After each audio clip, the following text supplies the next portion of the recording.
What's up, guys? We're back here. Korea versus the world. It's 1-1. It is some great play by Scarlet in that last set, Tasteless. Yeah, phenomenal play. I love it when I see perfect play from start to finish. And there was a period of time where tech-wise, Scarlet was at like a disadvantage, but she handled it perfectly. Yeah. The Muta's not potent in that game. Didn't matter. DRG got a little bit too aggressive. You can't go up those ramps. You can't really attack on that map with that type of army, especially at that point in the game. So, Scarlet just got up to her Broodlords and rolled him over. So, we're going to be going into this next match. It's going to be Nerchio against Squirtle. So hard to predict exactly what Squirtle wants to do here. Squirtle, what was that GSL we casted where Squirtle had to go up against a group with 3 Terrans, and he had an opener that looked like it was the same. He had one opener, and it starts out a certain way, and I think he had 6 different forks. I think it was 5 builds. Yeah, okay, it was 5 or builds, 6 something like that, yeah. No, basically, Squirtle plans matches better than probably any other Protoss, to be honest. He plans them just about perfectly. But this is just one game. This is a single game on Antigua Shipyard, and when it's a single game, things are much more volatile. Absolutely. So, what does Squirtle have in store? I don't know. Here is Nerchio. You guys excited for Nerchio? So great player. Yeah, so many good results from Nerchio. It's world class. This has always fascinated me. Okay, so Nerchio's from Poland. If you guys aren't familiar with about a decade of StarCraft history, Poland kicks ass at StarCraft. Yeah. Poland is so good. I've been blown away by this. They're actually just good gamers. If you think about it, one of the best Counter-Strike teams of all time, one of the best Quake players of all time, some of the best StarCraft foreigners we've ever seen. Poland is just a bunch of badasses. And, you always expect, so big country, China, gonna have a lot of people, should have a lot of good players. North America, Poland, the number of good players from Poland. It blows me away. Yeah. Every time. Poland, Sweden, and Ukraine just don't make any sense, Stasis. Oh, no, I know. Same with Ukraine. I'm like, you got to be kidding me. There's so many good players coming from here. No. Not there's anything wrong with that. It always surprises me. Wow. Squirtle, Pokemon, Protoss here. Any Pokemon people here? Of course, Stasis. Everyone likes Pokemon. I got a nerd confession. That's the game I didn't play. Yeah, you got to fix that. Did I mess up? Of course you messed up. I dropped the ball. Tasteless dropped the ball. Yes. I got to get back. I only played Pokemon Snap. Apparently that was the wrong one. Everybody's shaking their head at me. I'm ashamed of you right now. All right, Antigua Shipyard. Is Squirtle going to do, that Immortal Sentry push? Maybe he could do something else. We're going to find out soon. We are, Tasteless, because the countdown has begun. Can Nerchio hold on to whatever Squirtle's going to try to throw at him? All right, guys, let's go crazy. Game number 3 about to go underway here at the World Championships. GSL World Championship.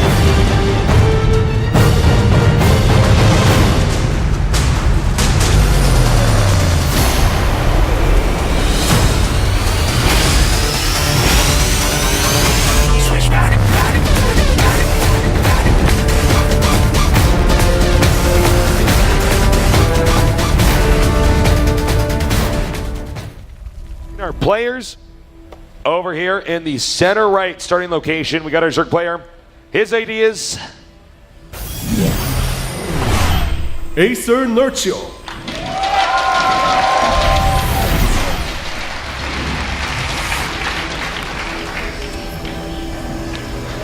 And in the center left, a GSL finalist. He is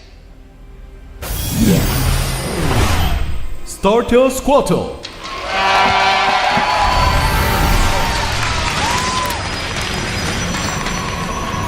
And Squirtle already playing a little bit different. He's made his Paladin his main, something you don't see on this map as much as some others because the choke is huge. You can't really wall it all the way. Is he going to get a gateway? Is he going to go for that Forge Expand and just wall at the Nexus? It's a little bit hard to say right now. Well, we will see here.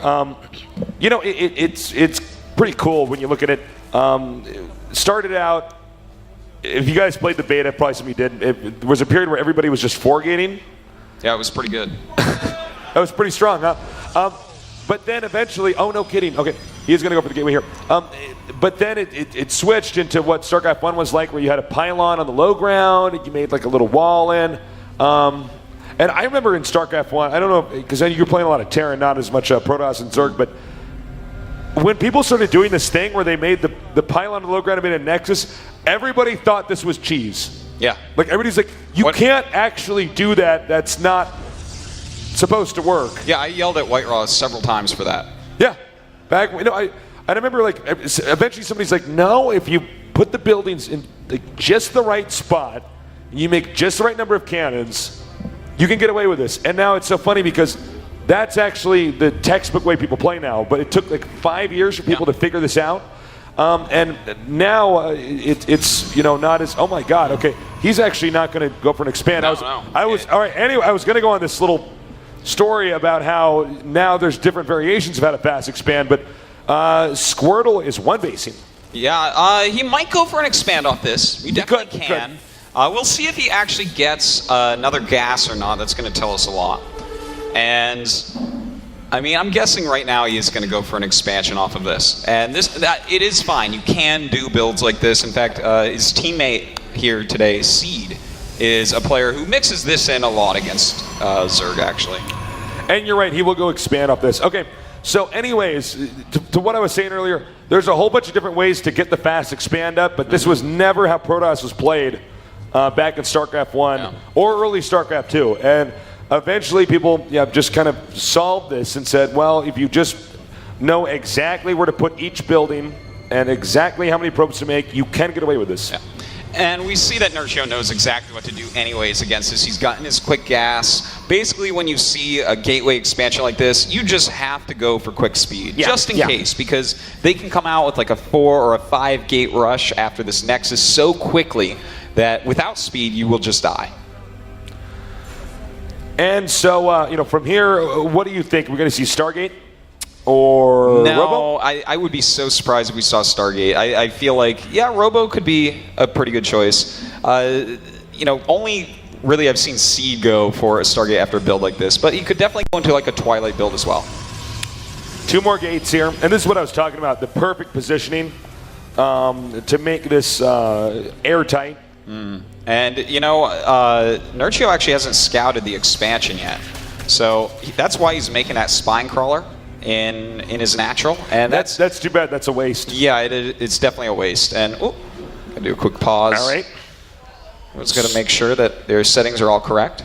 Even chair height actually matters, when you're playing StarCraft. Oh, it certainly does. So, let's talk a little bit more about this. So we're probably going to, the 3 gates are going to finish, then probably Robo? Get an observer out? Could be Robo. Could go right into Twilight. When you have those 3 gateways, sometimes you want to utilize your gateway units more heavily. It's hard to say. This is a build that we don't see as often. And Squirtle, I don't know that I've seen him do a build like this at all against Zerg.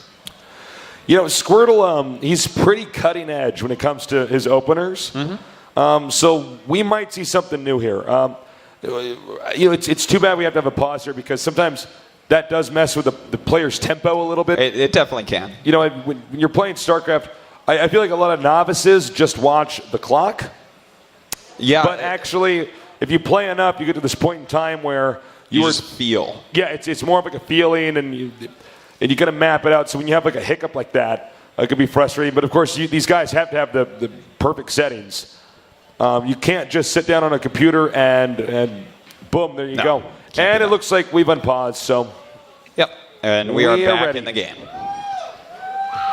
That's right, guys. Yes, let's get crazy. We're back in the game. All right, so Gateway's about to finish here, and link speed halfway done. And he's finally scouted that this is in fact an expansion build, and look at that. He is actually going into a quick layer off of 1 gas and 2 bases. So both these guys not playing weird. Orthodox. No, this is weird stuff right now. Now, Nerchio can go into mutas or infestors here, and both can be pretty good depending upon especially what Squirtle techs to. If you go into the mutas and you can actually get a good amount of them up, and your opponent's gone for like Robotech or something. To fight against mutas, you want 3 bases as Protoss. It's really hard to fight against them when you have just 2. So that could be the choice. Or, of course, Infestors are just, well, you guys know, it's a good unit. They're pretty good. They're pretty strong. So we'll see here. I do like it when we have 2 guys both doing stuff that's just not standard. It gets really hard to predict, like, how will these 2 strategies match up against each other? It can even be pretty hard to cast, actually. I mean, we're generally casting, kind of like in chess, there's just certain openers, like, okay, I'm going to open up with the Indian and, move my pawns here and here and here, and you can kind of see the game panning out. But right now we're seeing 2 guys play with alternative openers, so we're going to be learning here with you guys. All right, so it is Infestation Pit going down here for NerchioZ. And we actually have, for Squirtle, the robotics. So he's going to go ahead and get some observers out. We'll see if he wants to do any sort of attack or he just wants to go in and expand. By the way the build looks right now, I have to say I think he's just going to take a 3rd base and then do a 3 base timing. Yeah, it looks like that's going to be the case here.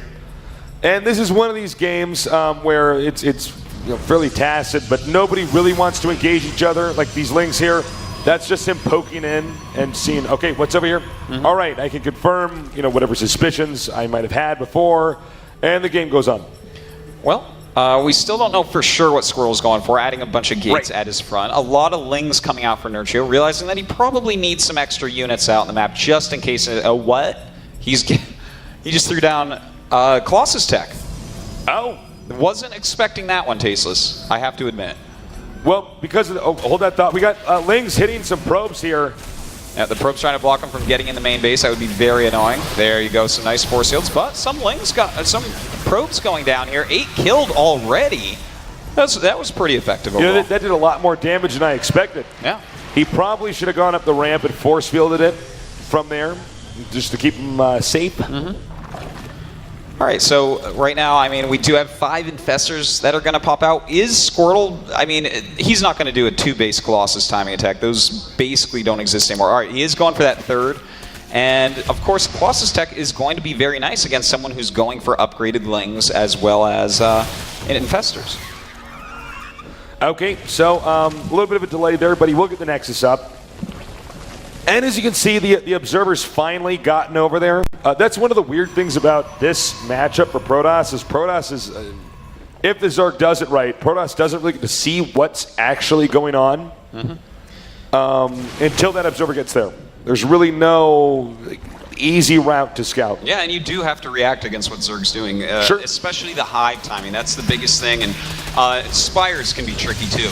And in fact, a Spire is on the way, probably just for Corruptors though. I don't think NerchioZ is going to switch into Mutas here. Okay, he burnt a little bit too many force fields there, but he did deny the Zerglings from tearing down those rocks. We got +1 attack over here. And another thing to note, because it wasn't a forge opener, the upgrades for the Protoss are a little bit off compared to a normal game. Yeah, oftentimes you'll see +2 a little bit quicker, but sure. He's still getting it with good speed here. And in fact, he's going up to a 3rd Colossus with that Thermal Lance, adding some more gateways as well as the gases as 3rd base. So yeah, I think this is just going to be a 3-base timing here. Will he get a 4th Colossus or will he go with 3? 3 is a pretty solid number. He could keep going for more, but I think he's probably going to want to get his Psy Storm out here and get that tech up.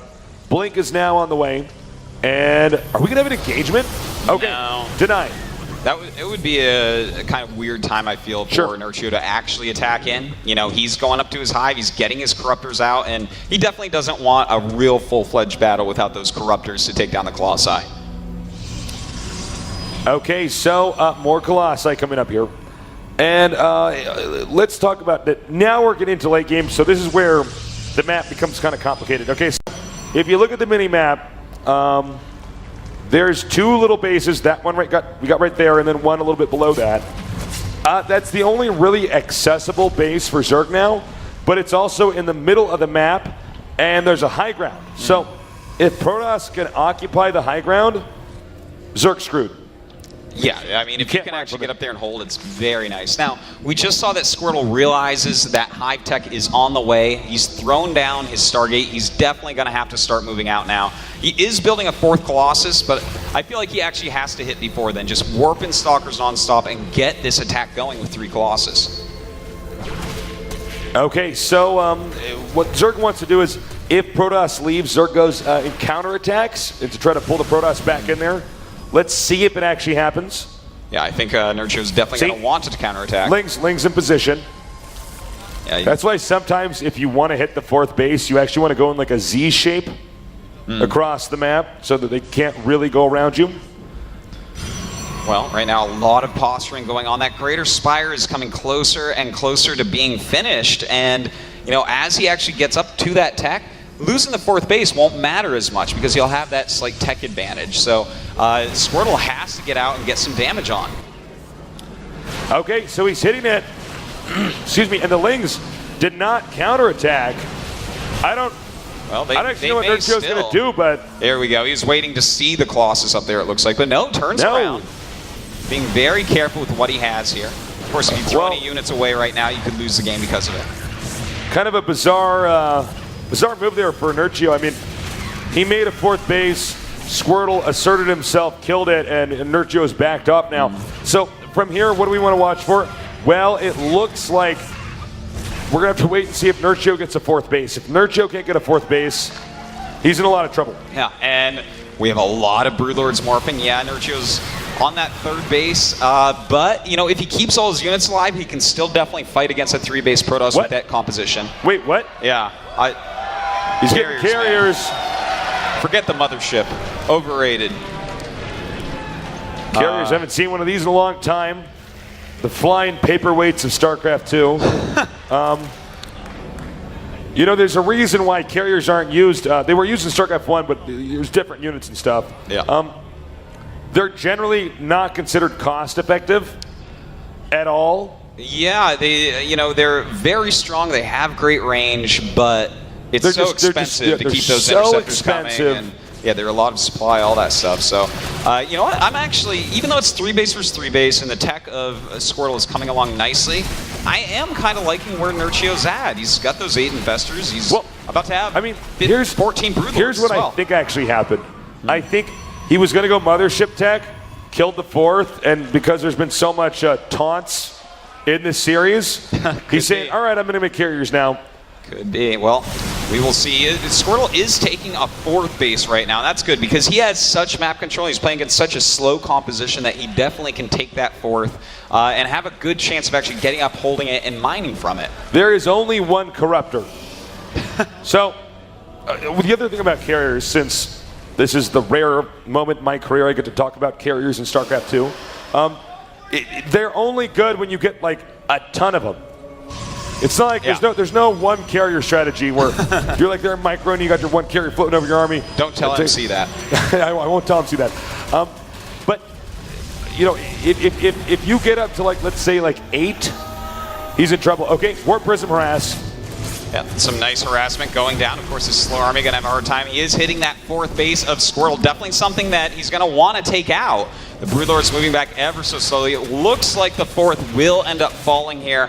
Too bad for Squirtle. That would have been really powerful to have that 4th up now. We're still on one Corruptor. Can you check on your PC? Does he have vision of the carriers or anything? He does not, right? He has no idea, right? Any idea right now about that. And yeah, he hasn't seen the Stargates at all. Okay, so we got 4 carriers out and 3 more making. And that's close enough to 8 that I would say that if he gets that out and has the interceptors ready, not only is NerchioZ going to be blindsided, but humiliated in this game as well. Yeah, and in fact, a lot of Banelings are being made right now. So, you know, the Banelings are not what's really needed here. What he needs is more Infestors and more Corruptors. So, of course, yeah, he doesn't know that quite yet. And Squirtle is going to surprise him, and it's not going to be the type of surprise that he likes. Okay, so Broodlords are coming. These probes barely, well, some of them make it out. And I think Squirtle's going to retreat. Yep, he's going to wait for it. Broodlords cannot run away. Well, not quickly. So, well, this is This is going to be gross. He sees now that the All right, carriers he knows. are out. Does he continue with this attack? It looks like yes, he does. And Nerchio going up towards his base. All right, he will engage now. Nice force fields. Yeah, excellent force fields going down. A lot of infested Terrans going down. How much anti-air does he really have? 9 more Corruptors are on the way. The ground army going to be eliminated pretty quickly here. But you know what? The ground army isn't what's important. It's these carriers. And now we learned that infested Terrans are not good against carriers. DPS, pretty good on those. All right, the Banelings, if he gets the probes, that's something. And great Banelings there by Nerchio. But Squirtle is going to eliminate a lot of these. Now, we do have a lot of Corruptors on the way, so he may be able to fight that off. all right, we're in a high-speed carrier Broodlord chase. Well, I don't know, Artos. I never cast games with carriers or Corruptors that good against them. I guess I'm going to find out. I mean, Corruptor Infestor does beat Carrier eventually, but he's been caught so off guard. I don't know that it's going to happen this time. Okay. All right, he's going to kill the 4th. I think this game may be close to over. I think Squirtle, he teched very well, and then when he got ahead, just switched it up. And this is when you can do stuff like this. We can go for carriers. Yeah. Well, he's got 10 right now, 3 more on the way. Just Corruptors, Queens, and Infestors for his opponent. We're actually going to have 18 Corruptors and 10 Queens fighting against this pretty soon. Okay, so some links here to counter. And again, as I said early on, it's really all about whether or not Zerg gets to keep a 4th base. Protoss can stay on 3 bases longer than Zerg can. And Nerchio is actually taking a couple bases right now, so we'll see if he can actually get those mining for a little bit. We do have a Templar Archives on the way. Psystorm, definitely something you want to have with this. And Archons work very well as well against the clumped up Corruptors. But, you know, this is actually still anyone's game. Either player could still win this. Mineral field. All right, so we got Infestors moving out. Squirtle is playing incredibly passively, and he probably should. Because, I mean, if you lose the carriers, I mean, you've lost so much of what you've invested in. And we got Nerchio going for the 4th base here. Yeah, he definitely wants to eliminate this once again. We do have an army moving up from Squirtle. It looks like he wants to stop this. I don't know that he can, though. Now, guys, remember, Squirtle could lose. I mean, carriers are not, they are not the right option here. But if he loses, that means it's 1 game away from Korea, you know, being down 3 games. Yeah, and in which case the Team USA would win today. That's right. Team Freedom would take this. So, you know, this is the thing is, okay, cool, they're trash talking, but what if he messes up? What if Korea loses, which is like unprecedented in history? That could be huge. Yeah. All right, well, you know, he's actually switching into some Void Rays. Now, we've been actually seeing this a little bit more recently where players are mixing in Void Rays with those. I don't know why people go for Void Rays still, though. I mean, you just fungal them, right? Well, isn't that the answer to everything? Pretty much. Pretty much. All right, well, this is a lot of spines going down. Spores as well. That's a good choice. Nerchio is actually doing it just right now. If you just force this to go into the ultra super duper late game where you have all these colonies, the spore crawlers, the spine crawlers, a lot of infestors behind them, it becomes very hard for Protoss to break through. Another high-speed chase there. This is the bravest zealot. Not the wisest. That infestor got lucky. He was a coward. Okay, so, you know, with him getting, Nerchio getting the 4th base and now taking a 5th and a 6th at the upper right. I mean, honestly, I don't know if this gets Squirtle broken. just messed up. Well, you know, his carriers even caught Nerchio off guard. I'm surprised he went for them like that, though. He still hasn't made a mothership, which is peculiar. I know, right? I mean, you got the fleet beacon. Yeah. Well, here we go. We got the engagement. A lot of fungals going down here. Really nice fungals going down. The carrier's doing a ton of damage, though, and the Corruptors are falling like flies right now, Tasteless. Just 7 left and 4 infestors with them. 11 carriers still on the field. And Uh-oh, the anti-air is almost gone. These carriers really starting to break through. It looks like we got 11 carriers now, and okay, GG, and well played. And the carriers are victorious, Tasteless. Squirtle's new quick 3-base carrier build. I'm loving it. I can see noobs on forums right now in the forums, like, do you think carriers are now in the meta game? No, that was a sick humiliation strat, and I love it. We have had 3 games in a row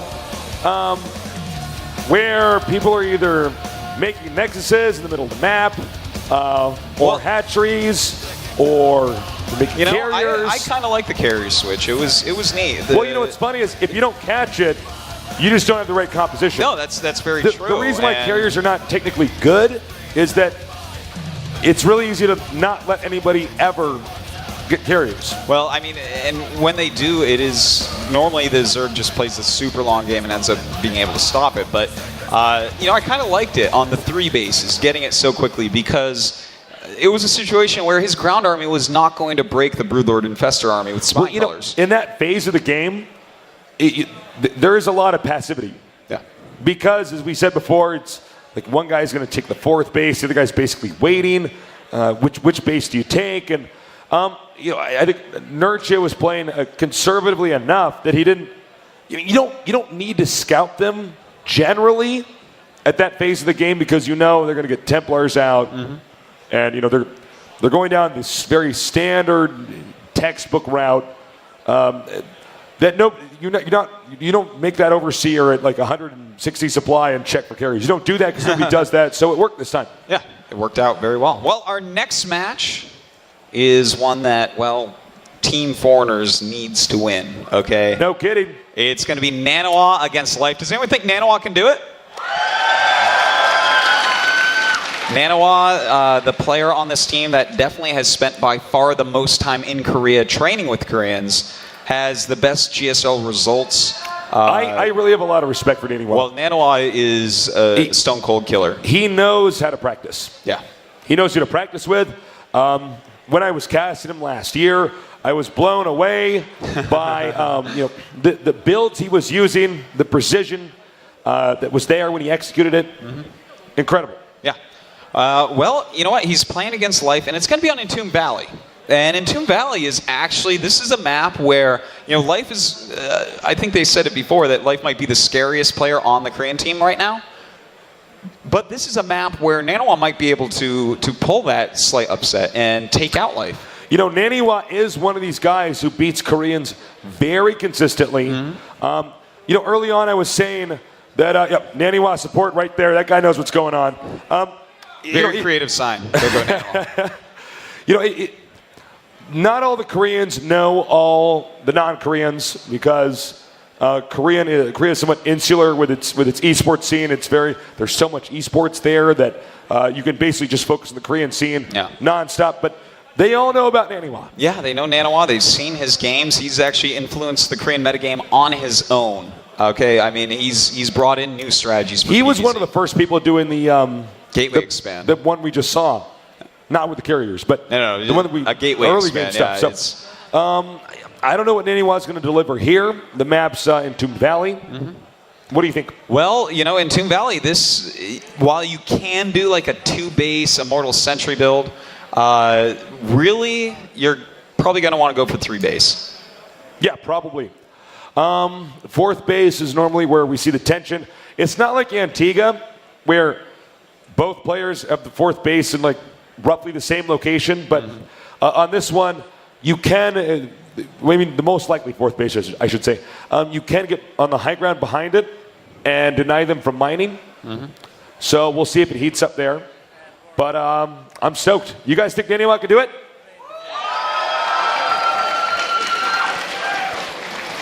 Well, we'll see. Still waiting for them to get in the game so we can get this started, Tasteless. Yeah, there's been a little bit of a delay. All right, so we're in Vegas. How many of you are up on the gambling? Who's winning money? All right, as I thought, it was less than yesterday. And how many people are losing like me? All right. All right, well, as you see, Nanawa with a huge list of accomplishments. If I was a betting man, I would say I think Nanawa can win this. I definitely think he can, but Life is difficult to play against Zerg. He's very unpredictable. He's killing it right now, man. Look at this. He got second place in that GSL4, just losing to Creator in the finals. And, 1 Code S, 1 MLG. He's on fire. Yeah. This guy is in his prime. But, I always curious with Life, how long can he keep the ball rolling? I don't know, man. This could be a new legend. With MVP, it's like the guy just keeps winning consistently. But you get other players, they come out of nowhere, they win, they change the way the game's viewed, and then they fade off. Sometimes, yeah. So I'm excited to see the future of this. Yeah. All right, well, we have both players in the game tasteless. I'm excited to see. What will Nanawa's strat be? I feel like it's going to be 3-base. I'd love to see a +2 Blink Stalker attack, but we'll see. Life, if anyone can hold it, Life is that anyone. All right, guys, we're doing this. Let's get hype. Nanawa against Life here at the World Championships. GSL World Champion.